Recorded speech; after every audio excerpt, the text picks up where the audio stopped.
Dryer sheet quilt number 1.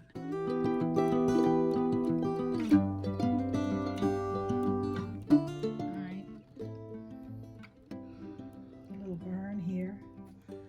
A horse. A rabbit. Hold on, I wasn't even over there. I'm sorry. Okay, no. Where's the barn? A barn right here. You can zoom in on it, then you can see it better.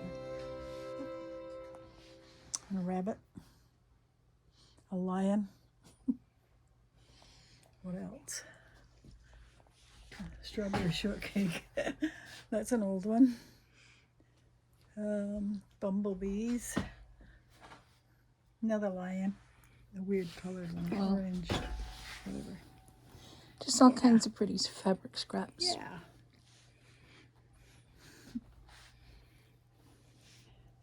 Peppers. I like these kind. Yeah. Jalapenos. No, I mean I like that kind of fabric with the Oh, yeah. black background and then the navy blue Vegetables background on with it. the veggies on it Yeah. and the fruit. Yeah. So I gotta make 20 more squares. Rectangles. I like what one of the viewers called them. Not exactly squares. Right. Yeah, they're rectangles. 20 more rectangles. And then I can put a back on it. So were you thinking about using more of these I like was wondering if I should as a go border? on a, yeah, like a border. Put some going, because these are all going this way. And I was thinking of taking this kind, the one that are going the opposite direction, and running them along the top for a border.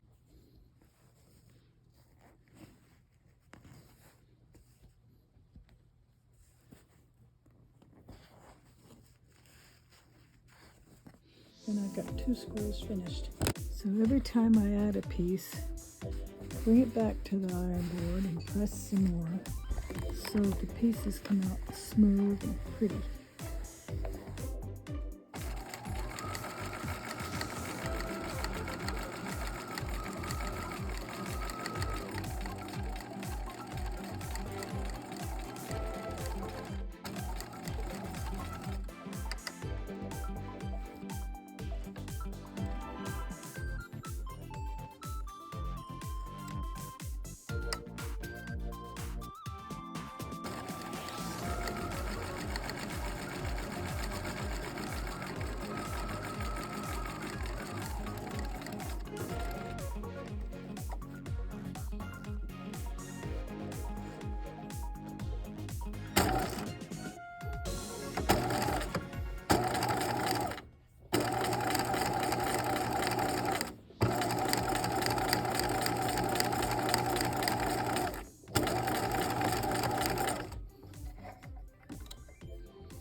So I called my fabric company because I was wondering about flame retardant fabrics for quilting, and they say that no fabrics are flame retardant unless they are listed on the fabric, and it's a chemical that causes it to be flame retardant. And when it is flame retardant, it will just smoke and smolder. It won't burst into flames. Then I talked to a fireman. Now he said that more people die from smoke inhalation than they do from flame. And that usually if there's flame, they get out quicker. It's the smoke that kills people. So anyhow, that's what I found out. I think what it all comes down to is common sense. Use your materials or whatever you've got, and we can't live on fear.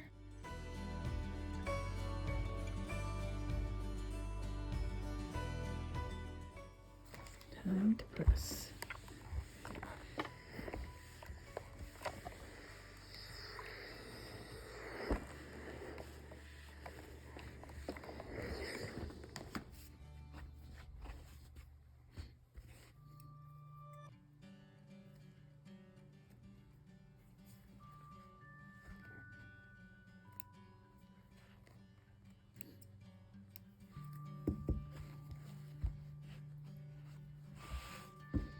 getting there.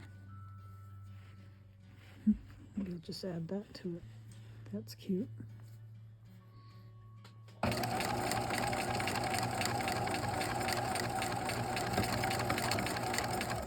The scraps I have here that I'm working on. These are from another quilt that I thought, oh, that looks cute. I'll put that in there.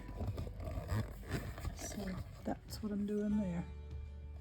When I have a square that's ready to trim up, I bring it to the table, use my cutting guide, because my squares are, well, they're not square, they're rectangle, but they are 6 by 9. So I trim them up and make them 6 inches by 9 inches. And then that gets a border around it when it goes onto the quilt.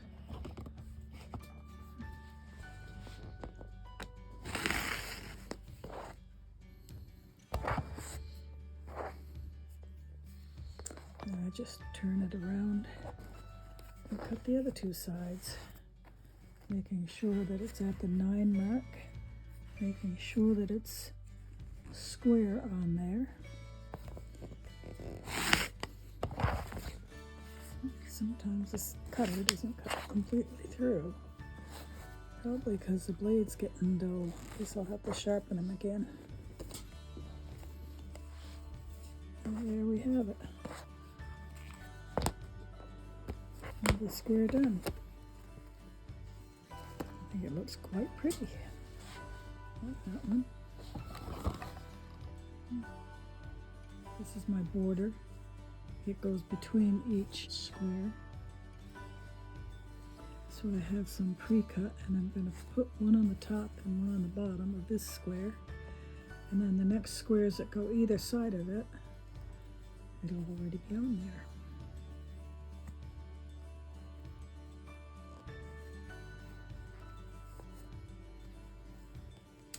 Sew that on and flip it over. I only need 5 of these to make 1 row. Another square done. And now I'll just add the ends to it. Now I don't put the ends on every single one because the next one that it matches up to doesn't need this end on it. It would be too many ends. So I'll put the end on there, and the other one matches up to this end that's already got its pieces on it. I'll show you that one. Yes, and ladies, remember to service your machine, because when you're sewing a lot, you get all this lint down in there, and if you don't remove all that lint, it's gonna make a mess of your machine. When you're right in the middle of a nice project, it'll mess it up. So I just pluck out the worst of it, and when my air compressor is charged up, sometimes I use that, or just blow on it to get the dirt out, the dust out. But if you don't clean the dust out of there, then you end up with stuff not so pretty. And I pulled this top thread out of the way because the bottom thread's going to come up through when you fill your bobbin. It comes up through, but also when you're doing this, I'm going to pull the bobbing out so that that thread doesn't get stuck there. Put the bobbin back in, put the plate back on, just like that. Go down with this to get the bobbin, the thread from the bobbin, and that should help. If you don't clean it out, it will get balled up, and then your thread will start snagging on you and make a mess. Okay, clean machine. Now we can begin again.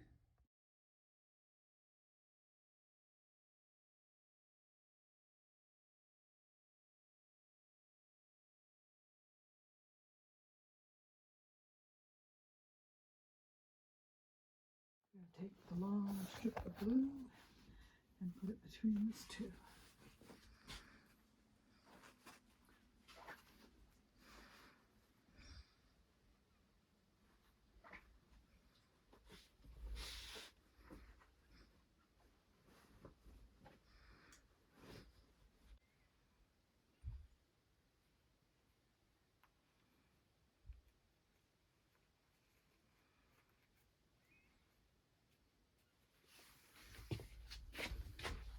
Strips aren't quite long enough, so I have to hitch two together.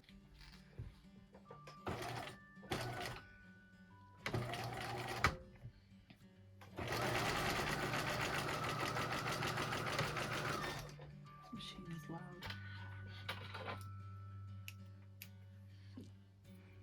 Not as loud as the industrial ones. True.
There, now I'm going to press that one.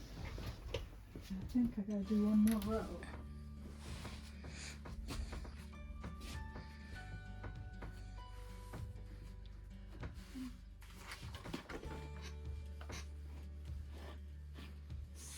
$63 by $87, I believe, for a twin quilt. I think that's what it is.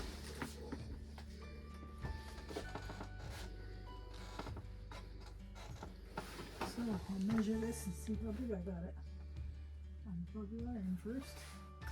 Don't need to plug in when I'm not using it. So, can you hold this at the end? Right there. Great. That's not 87. But I think that's what it says on here. Got this little chart. Twin size 63 by 87. Double is 78 by 87. Queen 84 by 92. King 100 by 92. So I want it 63 by 87. I'm not sure I'm going to go that big. I think I'm not sure I need to go that big. I do think I'm going to go at least one more row. How wide have I got it? Oh, 33. Definitely need to go wider.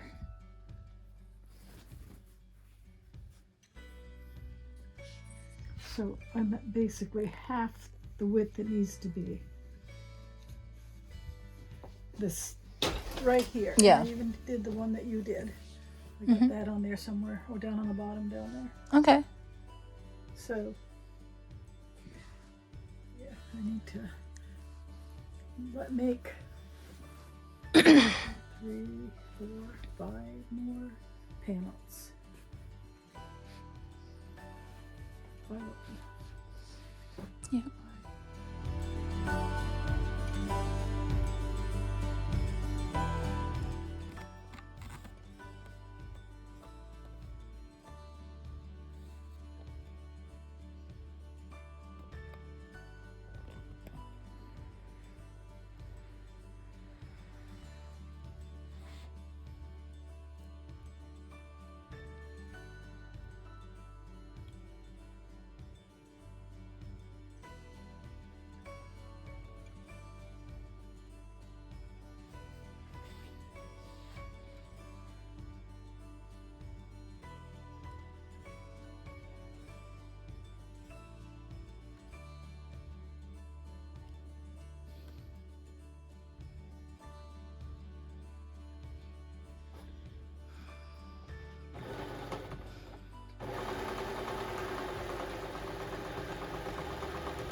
I'm stitching in the ditch so that I can get this quilt hitched together.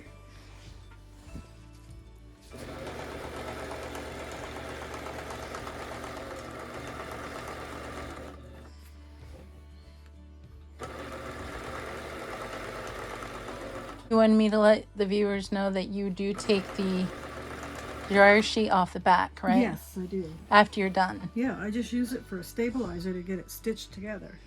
Then cut it off. Because it comes off quite easily.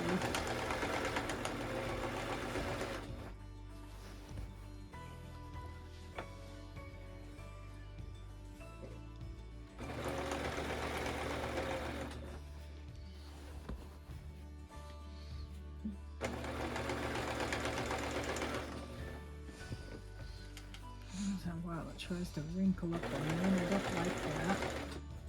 But it does. It is what it is.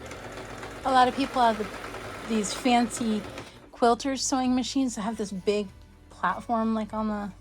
Oh, I don't have Where we had the thing for sleeves, they have the big platform for quilters. Right. But they make special machines now for doing quilting. Yeah, there's a lady in Vermont.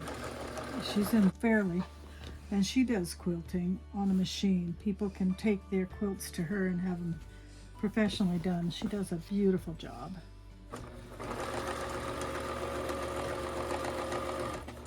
And you normally tie your quilts. I do.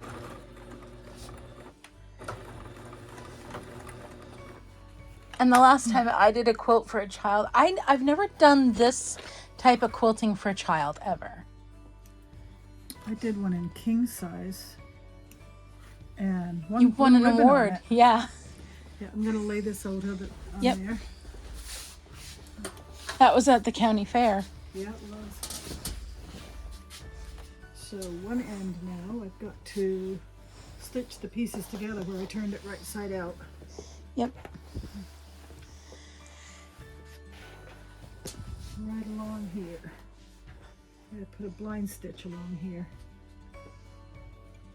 From there to there. So I've got the needle and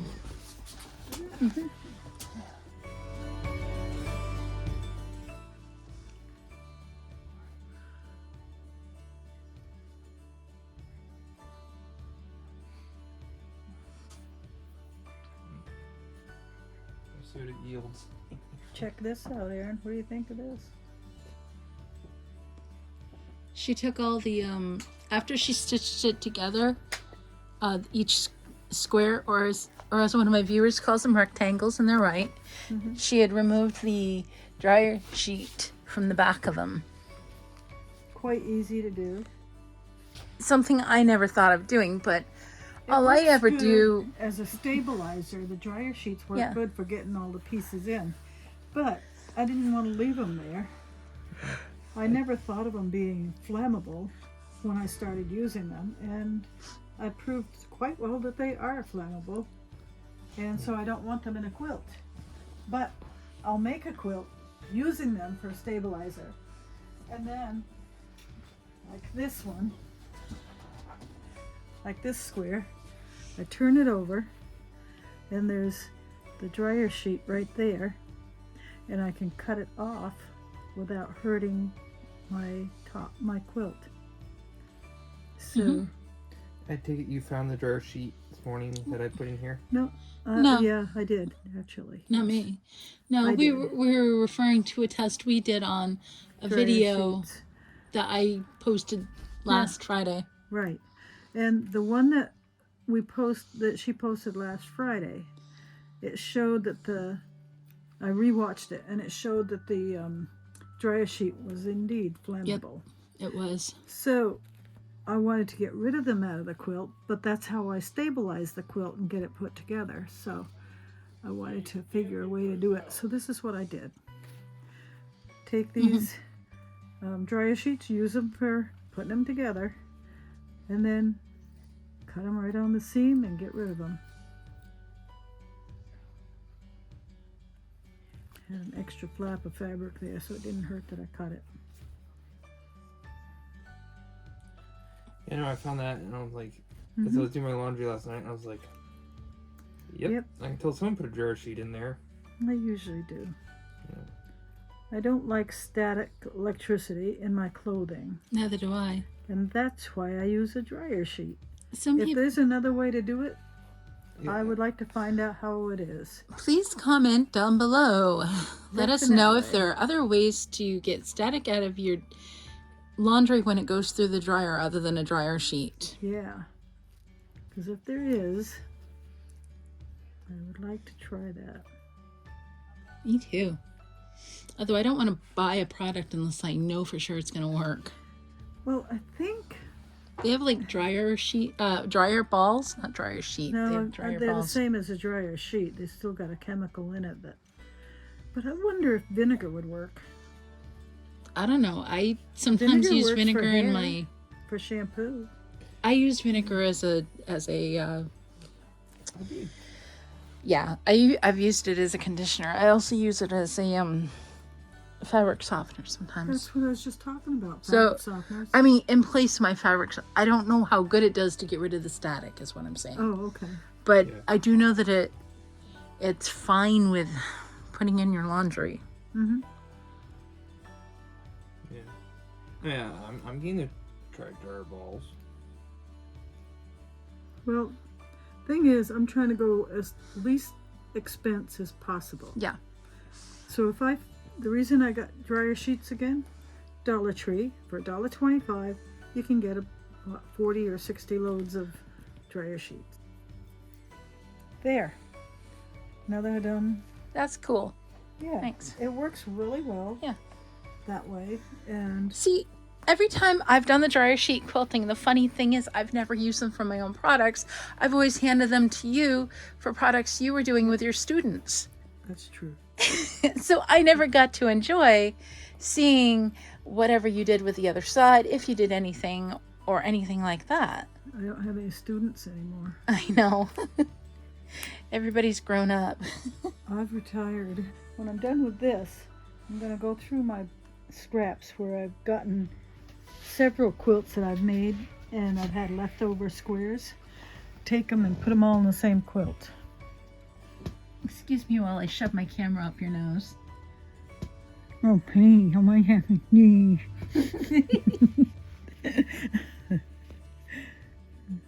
Anyhow. At least I'm not getting an up the nose shot. Thank you. There, that's it. Now I just gotta tie my knot and get out of there.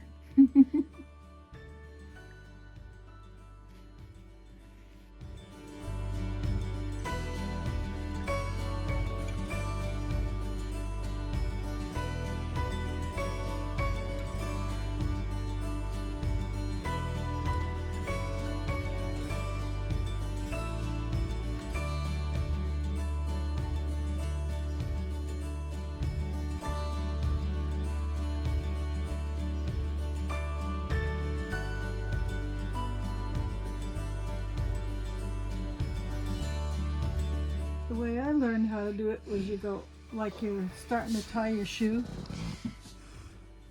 and you go over it 3 times like that. Oop, come on, thread, come around there. There we go. 3 times, pull it tight, and then go 3 times again on top.